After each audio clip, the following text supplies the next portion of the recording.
শুধুমাত্র কাজ করলে তো আর পেট ভরবে না, তাই না?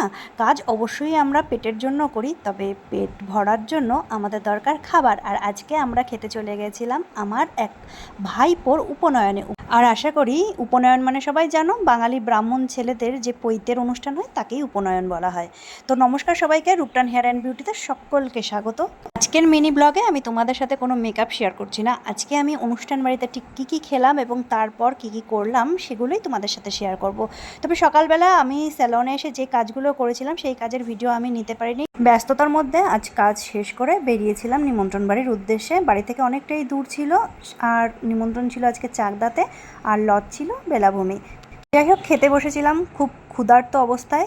আমাদেরকে প্রথমে দিয়েছিল পনির সাটে এবং তার সাথে একটু সস দিয়েছিল।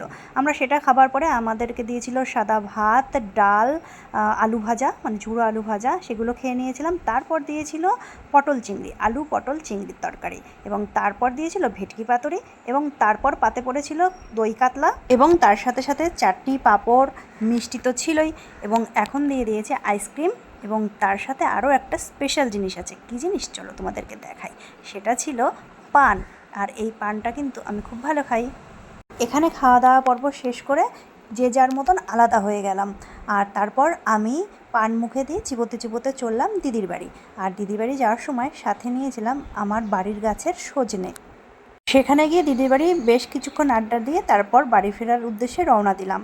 আর বাড়ি ফিরতে হতো চাকদা থেকে আমাকে বাসে। বাস থেকে নেমে বাড়িতে না গিয়ে সোজা চলে আসলাম সেলনে। আর সারাদিন ঘোরাঘুরি করে দেখো মুখে কেমন ট্যান পড়েছে। তো আজকের মতন এই পর্যন্তই। সবাই ভালো থেকো, টাটা। আবার দেখা হবে নেক্সট ভিডিওতে।